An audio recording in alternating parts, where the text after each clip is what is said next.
berlaku. Jadi perempuan ketika disengat dia bisa mengalami peremajaan.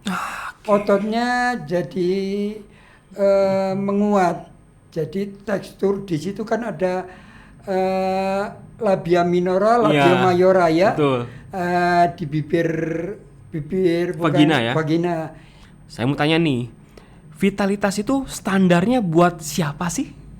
Venom kalajengking itu membuat spermatozoid itu menjadi volumenya menambah, kekentalannya meningkat. Bahwa ada yang mampu dia itu horny 5 menit sudah. Klimaks ya? Sudah klimaks, dia sudah selesai gitu ya. Ada yang perlu waktu lama. Nah, itu dalam kalau kita bicara seksual ya, itu kan aktivitas biologis, psikologis dan fisik.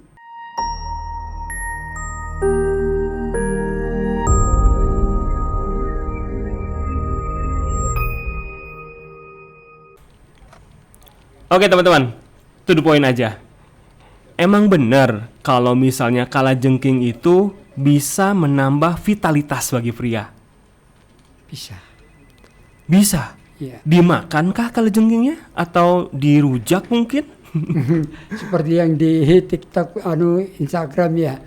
Jadi kita ambil fenomnya ya. Fenomnya berarti dari bisanya itu ya. Bisanya. Jadi Anda ini siapa sih? Saya trainer pengobatan Tibun Nabawi. Trainer pengobatan Tibun Nabawi. Tibun Nabawi itu apa ya? Tibun Nabawi itu tren ya. Jadi pengobatan-pengobatan yang di masa-masa kejayaan Islam itu ada berbagai macam metode terapi itu masuk dalam pengobatan Tibun Nabawi, atau pengobatan yang sifatnya alami, ada yang menerjemahkan juga Tibun Nabawi. Cuman nih dilihat dari tata bahasanya nih, Nabawi. Mungkin ada urusannya sama Nabi gitu ya? Ya. Jadi gimana tuh? Jadi titik temunya gimana tuh? Titik temunya satu, semua pengobatan yang tidak melanggar kaidah-kaidah aturan norma hukum agama, niatnya juga tidak menyimpang dari tujuan pengobatan itu sendiri, insya Allah itu bisa juga masuk dalam definisi Tibun Nabawi. Tapi ini tidak menjawab nih. Anda ini siapa? Saya Suhufau. Dalam Suhufau itu panggilan-panggilan akrab dari kawan-kawan ya. Jadi dulu sewaktu selesai mengikuti pelatihan TCM, jadi istilah Su itu kan ketimuran TCM ya. Betul. Traditional Chinese medicine ya. Ya. Setelah saya lulus maka dipanggil saya Suhufau gitu. Suhufau. Ya itu panggilan-panggilan akrab aja. Sedangkan nama aslinya adalah Sofyan Fauzi. Jadi saya panggil aja ya. Saya panggil Suhufau aja ya. Boleh. Suhufau. Sekarang kita coba ulas ya. Kalau ngomongin tentang vitalitas ya, sebenarnya laki-laki yang kayak gimana sih yang memerlukan vitalitas tambahan? Karena kita tahu ya bahwa vitalitas itu sebenarnya menjadi bahasa yang ambigu nih. Kapan sih saya membutuhkan suplemen tambahan untuk vitalitas? Karena bisa jadi nih, misalnya ada beberapa laki-laki yang memang mungkin over gitu kan ya. Dia merasa bahwa overannya itu belum cukup memuaskan dia. Bahkan dia mencari suplemen untuk vitalitas tersebut. Makanya kita sebelum masuk ke area sana, saya mau tanya nih, vitalitas itu standarnya buat siapa sih? Jadi vitalitas itu gambaran umumnya nih ya yang saya mengerti. Jadi seseorang tidak mengalami impotensia. Buat teman-teman ya yang mencari suplemen vitalitas, pastikan dulu teman-teman tidak impoten ya, baru teman-teman cari. Kalau teman-teman tidak impotensi ya, maka teman-teman nggak perlu cari ya. Gitu ya mungkin ya? Tidak juga. Enggak juga ya? Kalau impotensia itu kan disfungsi ereksi.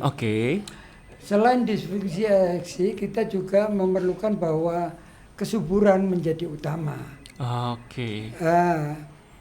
Fenom kalajengking itu membuat spermatozoid itu menjadi volumenya menambah, kekentalannya meningkat.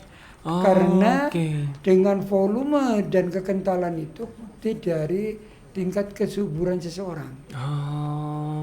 Jadi dengan terapi kalajengking tersebut tentunya vitalitas akan bertambah. Tadi ya bahwa vitalitas itu berhubungan dengan darah dan juga sperma.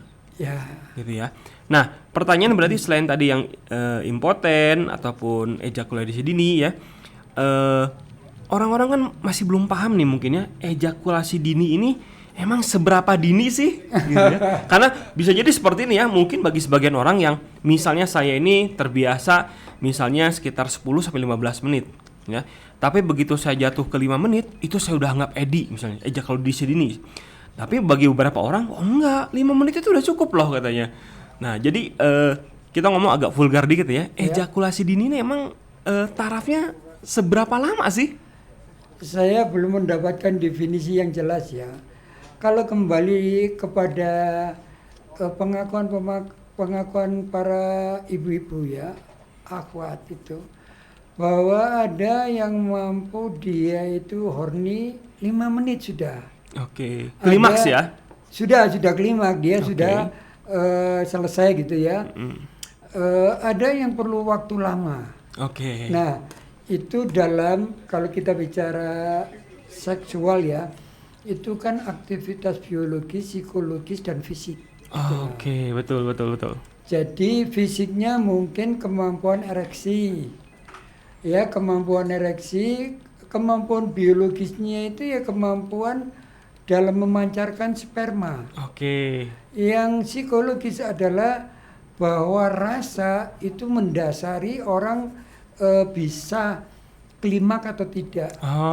Gitu. Jadi tetap ya teman-teman ya, misalnya teman-teman secara fisik itu tapi kalau misalnya memang tidak ada rasa cinta ya Jin ya? Iya. Tidak ada rasa cinta tersebut mungkin akan sulit juga untuk mencapai klimaks ya? Iya, seperti itu kira-kira. Tapi tidak berlaku untuk jangka waktu panjang. Karena beberapa kasus ada orang pemerkosaan sampai bertahun-tahun gitu, nggak masuk akal. Bahwa itu akhirnya dinikmati juga gitu.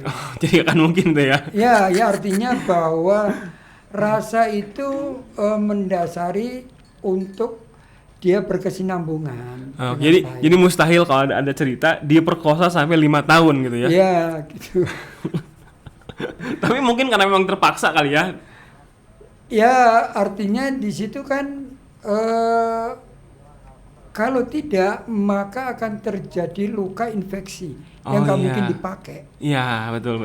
Tapi ketika secara biologis nih, bukan psikologis, ketika stimulasi terjadi, yaitu cairan keluar. Pasti secara ya? otomatis Betul. Walau kadang tidak ada unsur cinta, seperti wanita-wanita profesional tidak ada cinta, yang ada memang fulus.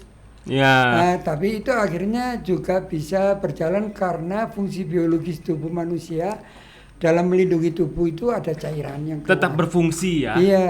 Oke. Nah, kita kembali lagi nih. Nah, kalajengking ini bagaimana sih prosesnya si Fenom ini bisa membuat laki-laki lebih memiliki vitalitas tadi gitu? Oke, dalam pandangan pengobatan timur ya, bahwa pengobatan timur itu punya filosofi tersendiri, berbeda dengan kedokteran barat. Setelah itu, dia juga punya kaidah dan penegakan diagnosa yang berbeda dengan kedokteran barat. Sekalipun ternyata dalam pandangan penelitian kedokteran barat juga ditemukan hal yang punya manfaat yang sama, tapi tentu tidak semua bisa kasus tentang ketidakmampuan vitalitas, kemampuan edi atau kesuburan itu bisa diselesaikan dengan kalajengking, tentu dengan karakter. Contohnya gini, bisa kalajengking itu karakternya adalah panas kering seperti api. Sebentar. Ini too much information ya, terlalu banyak informasi nih. Panas kering, ini maksudnya apa nih panas kering ini? Bisa, itu sifatnya panas kering. Orang kalau disengat itu rasanya kan panas. Oke, izin. Mengeringkan. Sebelum kita lanjut nih, masalah bahasa panas kering, apalagi nih? Ada apa lagi? Ya, sebelum saya masuk ke sana, kaidah pengobatan di kedokteran timur, bahwa orang jatuh sakit itu ketika hilangnya keseimbangan. Keseimbangan yang mana? Keseimbangan di dalam tubuh itu ada 4. Oke, ada 4. Kalau tidak panas, pasti dingin. Kalau tidak kering, basah. Oke. Panas artinya adalah metabolisme tubuh. Kalau lembab? Ya, itu artinya dingin. Oh, lembab itu dingin ya? Ya, jadi metabolisme. Jadi panas itu metabolisme terlalu kuat. Oke. Kalau dingin metabolismenya rendah. Disebut kering itu ketika nutrisinya terbatas. Disebut basah adalah terlalu overnutrisi. Wih, ini agak rumit juga ternyata pengobatan timur itu ya? Iya. Jadi kalau misal disengat lebah itu atau disengat kalajengking, maaf ya tadi, itu pasti akan panas dan juga sifat panas kering ini akan mengobati, akan membantu orang yang terpuruk pada kondisi dingin basah. Oke. Jadi dingin basah atau disebut air lah. Panas kering itu karakter api. Maka air ini bisa bergejolak, bisa menguap ketika ketemu dengan panas kering yaitu api. Air itu harus hidup, harus bergerak, harus bergelombang. Itu baru ada sebuah kehidupan. Air harus bisa menguap, baru ada nilai manfaatnya. Sebab air dingin bermasalah, air tergenang bermasalah, air yang tidak bergerak bermasalah, akan memunculkan berbagai macam penyakit juga ya. Penyakit ya, seperti kuman, bakteri berkembang, nyamuk berkembang pada air yang tergenang dan diam. Oke, tadi ya kalajengking ini anggaplah bisanya itu diinjeksi ya ke titik akupuntur ya. Titik akupunturnya sebelah mana sih kalau buat jangan-jangan? Sebagian titik akupuntur itu ada pengambilan titik organ, titik lokal dan titik jauh. Nah kalau titik lokal maka ada titik untuk penegak otot penis itu di antara testis dan dubur. Kalau nggak salah perineum ya? Ya, itu kalau bahasa titik akupunturnya Huiyin, titik CV1. Oke, terlalu sulit dimengerti ya buat teman-teman yang ini ya. Huiyin. Hui itu kayaknya singkong ya? Iya. Singkong yang dingin. Oh, Huiyin. Singkat di situ. Itu bahasa Cina ternyata selaras dengan bahasa Sunda nih. Huiyin, singkong yang dingin. Singkong yang dingin ya. Singkong yang dingin, sengat di situ langsung hangat dia. Oke, tapi hal ini berlaku buat perempuan nggak sih? Berlaku. Jadi perempuan ketika disengat dia bisa mengalami peremajaan. Ototnya jadi menguat. Jadi tekstur di situ kan ada labia minora, labia mayora ya. Betul. Di bibir vagina ya. Vagina itu menjadi lebih mengencang gitu. Oke. Jadi quotes-nya nih bahwa terapi kalajengking bisa mengencangkan vagina. Betul ya? Betul. Dengan cara?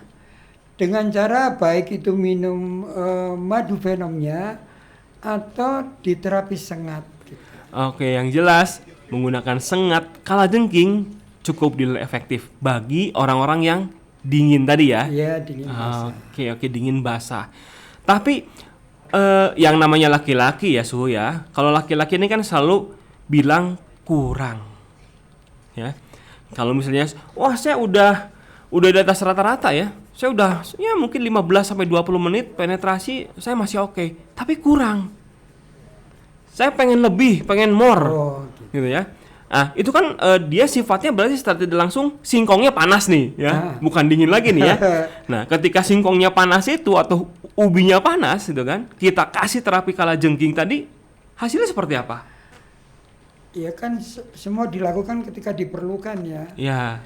Jadi kelebihannya kalau kita lihat kayu, pohon, ketika terendam air di musim hujan, dia layu atau tegak? Oke, dia akan tegak ya? Layu ya. Oh, layu ya? Hujan ya. Oh iya. Hujan lembab. Maka untuk mengencangkan kayu harus kering. Oke, betul. Kayu itu kalau sudah kering, tidak terlalu kering lah, artinya cukup kering, dia kan keras. Maka karakter api matahari ya itu membuat pohon menjadi yang layu, jadi tegak, jadi elastis, jadi kuat ya. Itu karena memang matahari gambarnya panas tadi harus ada apinya, panas keringnya, yaitu ada pada kala jengking. Tidak sampainya nutrisi pada alat kelamin tadi, penis, itu juga boleh karena sumbatan tadi. Sumbatan karena faktor dingin, tidak memuai, perlu penghangatan. Penghangatan, pemanasan itu memuaikan gitu.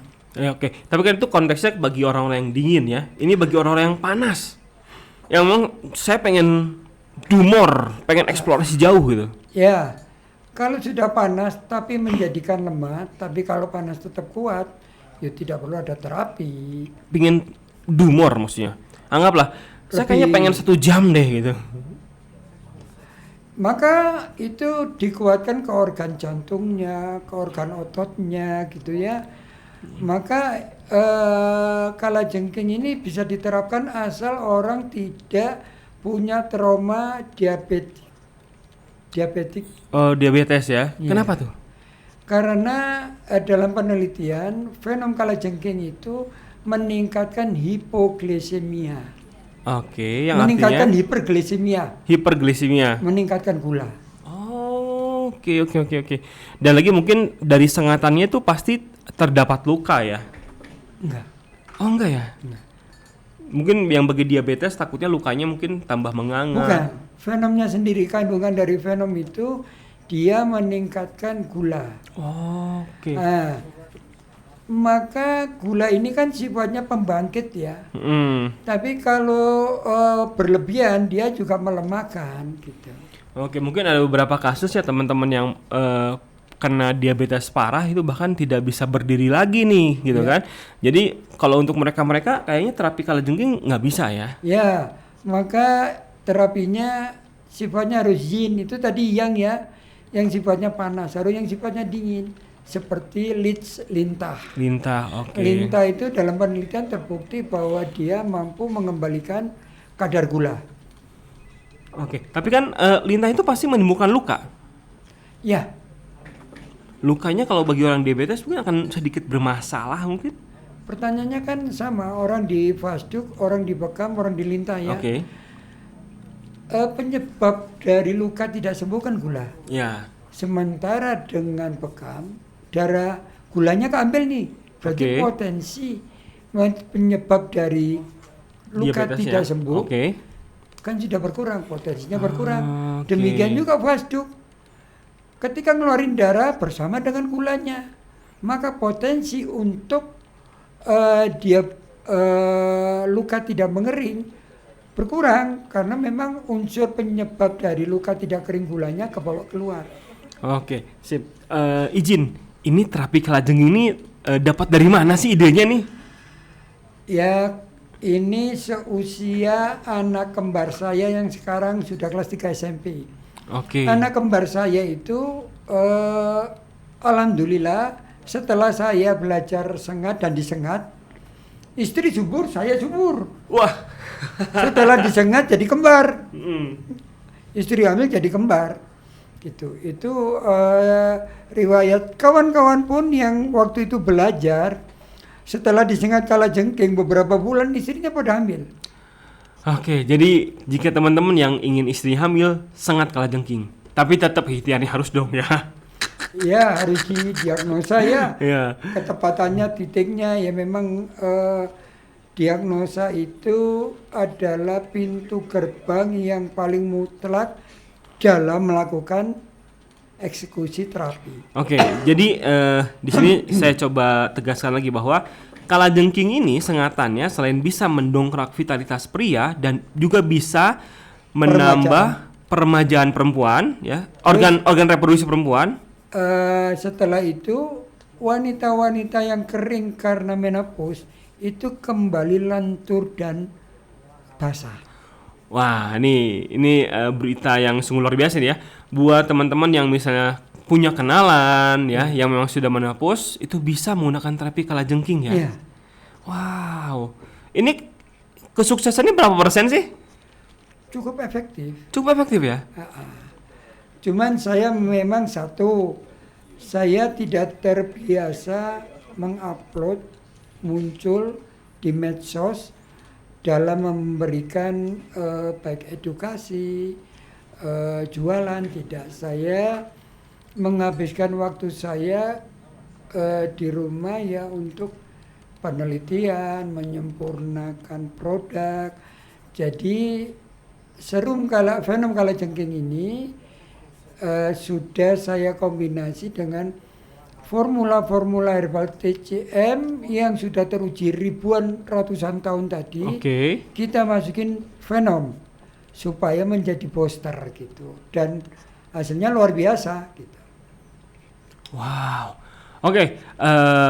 Tadi ya setelah kita bahas tentang vitalitas ya bagi pria disengat. Tadi Suhu Fau juga bilang bahwa selain itu sengatan kalajengking ini bisa dicampurkan ke dalam herbal, begitu ya? Iya. Oke, jadi herbal jenis apa aja sih yang bisa dimanfaatkan untuk vitalitas? Teman-teman tahu nih, biasanya mungkin ginseng atau pasak bumi gitu ya? Atau apa nih herbal yang cocok? Nah, sebelum saya nyampe ke sana, di hasil penelitian, fenom kalajengking itu satu-satunya unsur ya yang mampu menembus ke dalam sel tubuh manusia tanpa merusak. Selama ini obat-obat itu hanya mampu ke permukaan, dan fenom ini mampu menjadikan obat-obat herbal maupun apa yang sifatnya makro menjadi mikro, jadi mudah diserap oleh tubuh. Nah, unsur kimia ini juga digunakan pada orang yang melakukan kemo. Jadi di dalam fenom itu nanti ada unsur asam amino dan macam-macam yang lengkap yang mungkin saya tidak hafal bahasa kimiawinya. Tapi satu hal bahwa dia mampu merangsang atau membongkar kimia-kimia alami yang sifatnya makro menjadi mikro sehingga mudah diserap oleh tubuh. Jadi herbal apa saja, obat apa saja ketika disertakan fenom di dalamnya, maka itu mempermudah dalam penyerapan ke dalam tubuh. Terkecuali tadi mungkin herbal-herbal yang sifatnya untuk mengobati diabetes mellitus, maka kita menggunakan dalam jumlah yang terbatas agar tidak merangsang menambah gula dalam herbal tersebut. Tapi ini nggak tahu benar nggak tahu enggak ya, waktu Presiden Jokowi pernah pidato, beliau bilang bahwa racun dari fenom dari kalajengking ini bisa berharga miliaran rupiah per liternya. Itu benar nggak sih? Ya, kalau kita lihat, saya yakinnya karena cespleng ya. Taruhlah kalau tadi kita bicara vitalitas, dalam kasus yang sama, ada 8 aplikasi dalam kalajengking. Pertama, anti jamur, anti kuman, anti bakteri, antivirus, anti kanker, bradikinin, imunosupresif, dan analgesik. Wow. Oh, ada analgesiknya juga ya? Analgesik. Padahal sakit kan disengat kalajengking itu ya? Iya. Orang sakit mah saja. Pasien yang sakit mah disentuh kulit lambungnya orang menjadi sakit, disengat hitungan detik bukan menit. Langsung hilang sakitnya. Langsung hilang. Tapi kan pasti nyut-nyutan tuh disengat kalajengking itu. Sakit perutnya hilang, yang kerasa sengatannya tadi. Perut yang luasnya sakit ditekan, hilang sakitnya. Sengatannya itu relatif, ada yang hilang dalam waktu hanya beberapa menit, ada yang 10 menit sudah hilang, tapi keluhannya itu instan hilang. Terutama yang karakter keluhan-keluhan karena faktor dingin itu instan.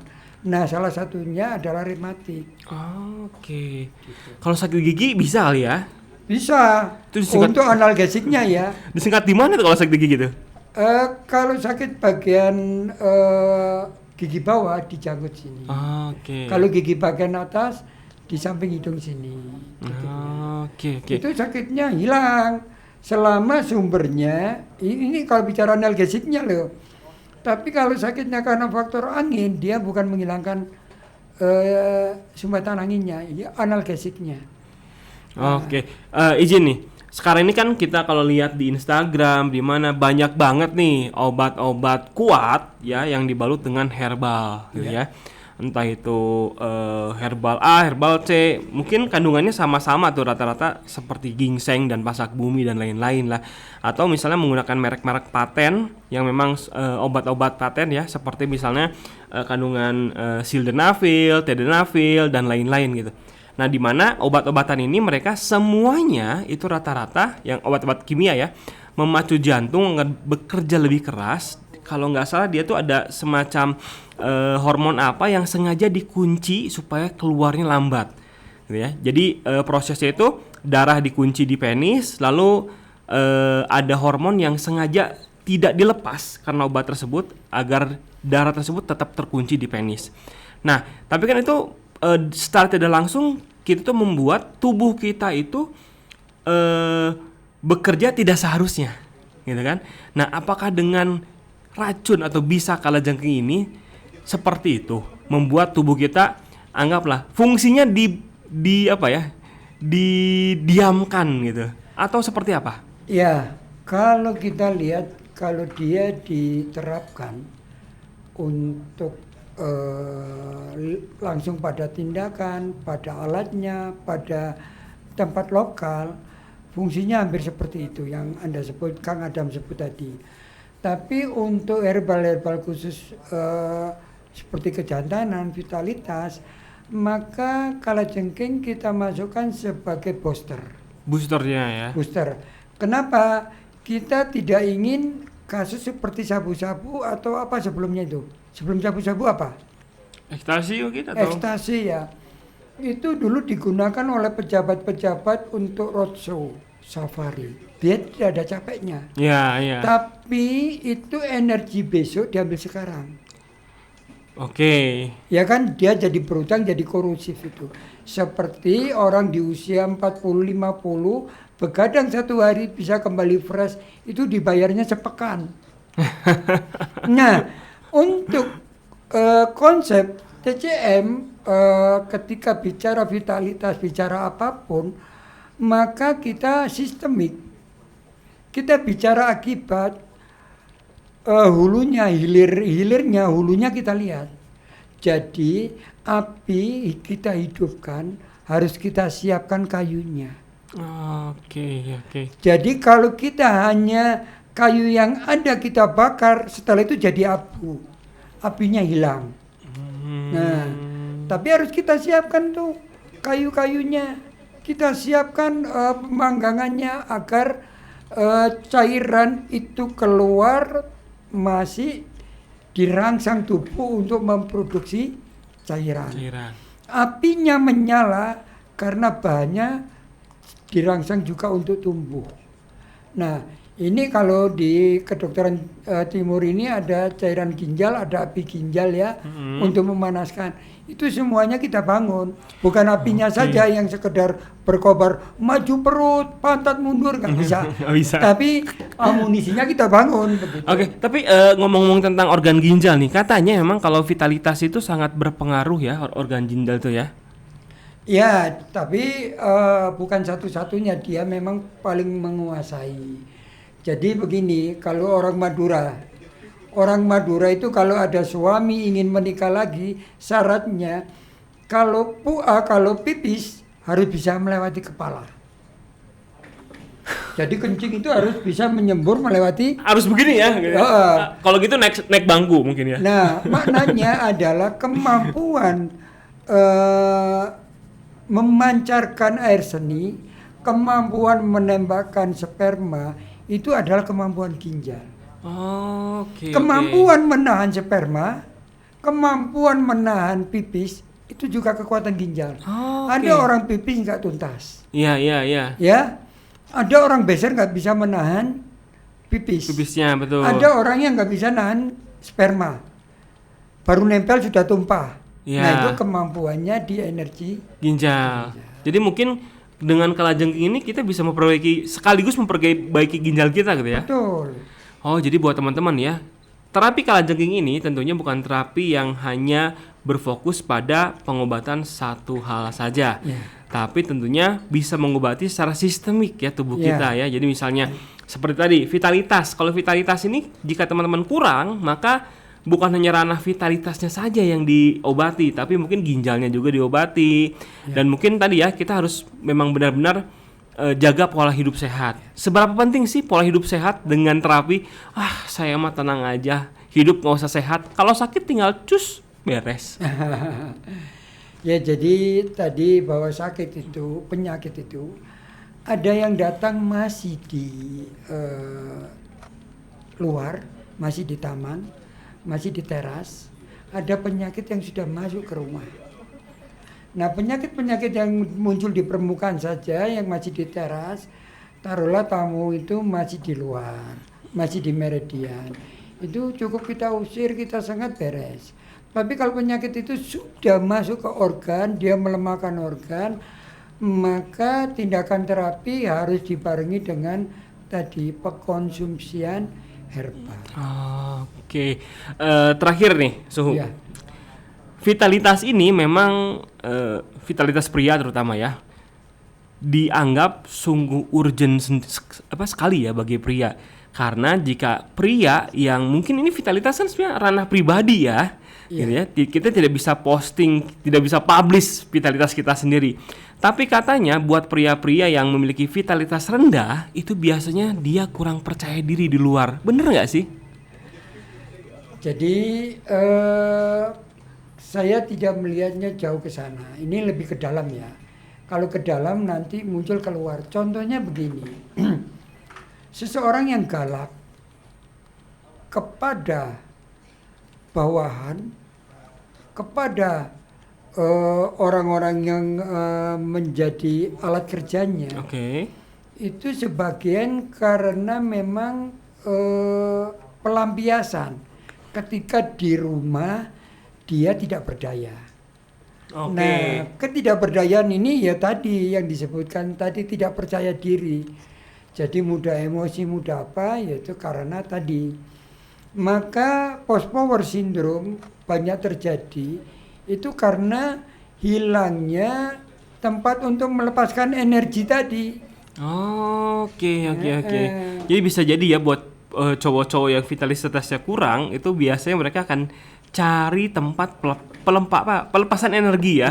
Entah itu ke orang lain dengan cara marah-marah mungkin atau olahraga, tinju dan macam-macam. Cuman kalau kita nerapi itu yin yang ya, seimbang ya. Istri itu yin, suami itu yang gitu ya. Tapi seumpama istri dalam posisi kebutuhannya tinggi, sementara suami lemah, maka teorinya yang perempuan dilemahkan, yang laki-laki dikuatkan. Emang bisa dilemahkan itu gimana itu maksudnya? Ya Pak, berarti kebutuhan dari perempuan hasratnya ini harus diredam. Karena kelebihannya biasanya api menyala berlebihan itu bukan pada kayu-kayu yang baik. Kayu yang buruk kalau dibakar itu cepat menyala tapi cepat habis. Kayu yang buruk itu biasanya memang seperti itu. Ya, tapi kita kayu bakar yang padat menyalanya susah. Tapi sekali nyala walau tidak terlalu kuat nyalanya, bertahannya lama. Iya, betul.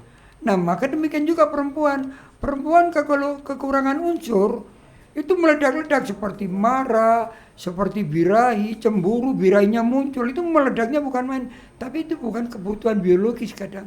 Kebutuhannya psikologis. Nah, maka harmonis itu juga bisa meredam, tapi tidak cukup.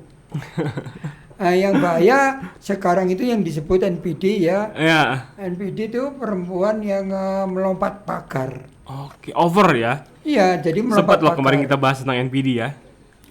Ya, tentu ini berbahaya sekali. Perempuan yang secara biologis kebutuhannya tinggi, di rumah tidak mampu mencukupi, dia loncat.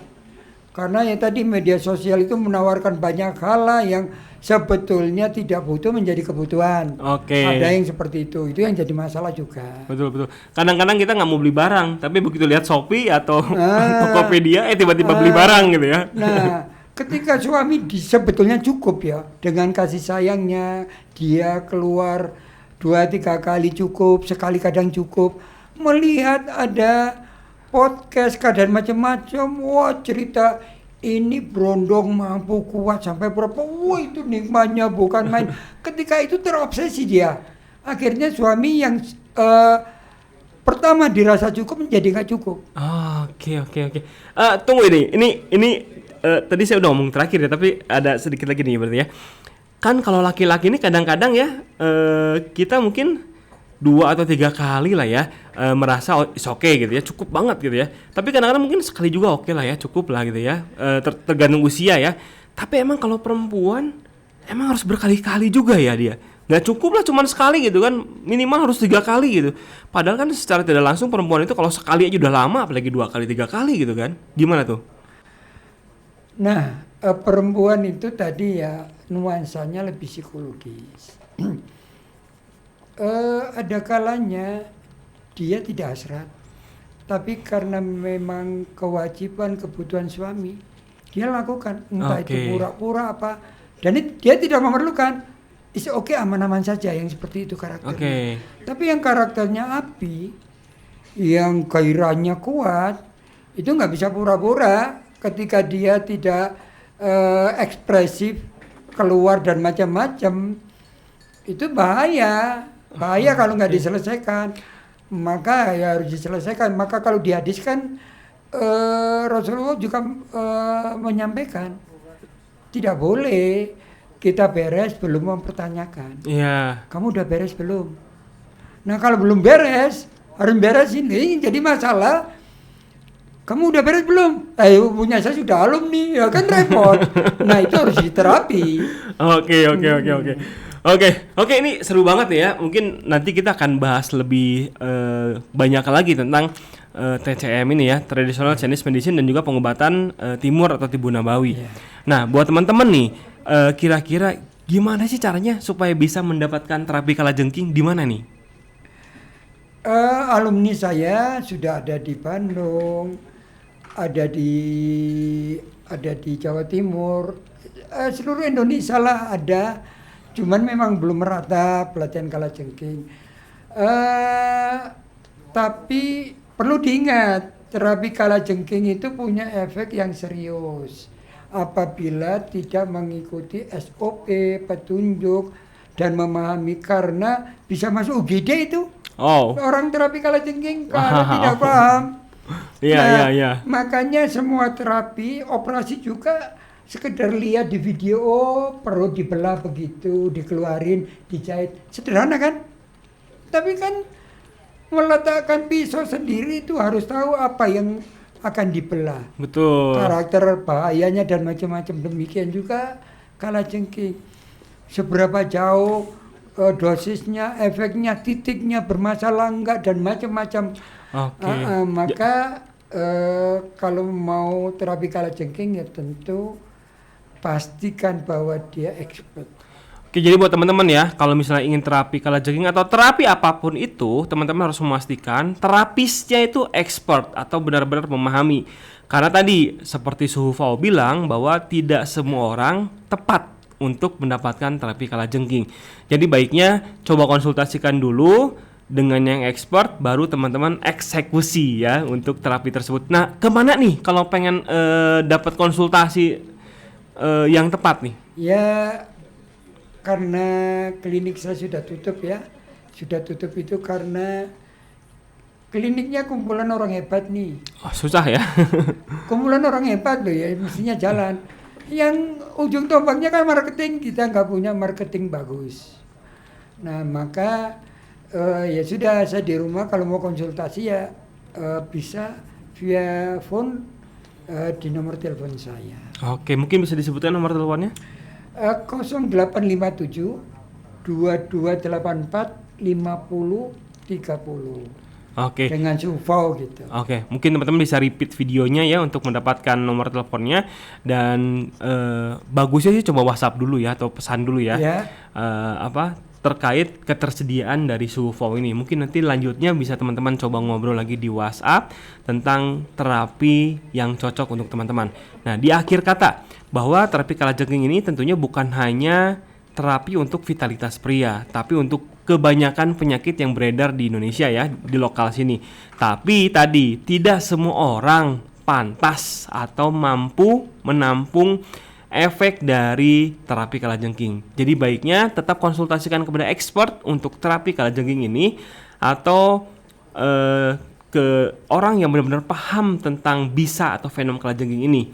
Jadi jangan sampai teman-teman karena ikutin tren, teman-teman ikut terapi kalajengking. Alhasil bukan kenyamanan yang didapat, tapi tadi kata Sufo bilang bisa jadi masuk UGD ya. Oke, teman-teman, cukup sekian dari kami. Mungkin nanti kita akan ngobrol lebih dalam lagi tentang Tibun Nabawi dan juga traditional Chinese medicine. Banyak banget yang akan kami sampaikan, dan selalu tonton podcast DPR, Dewan Podcast Rakyat by Kilat Media. Terima kasih.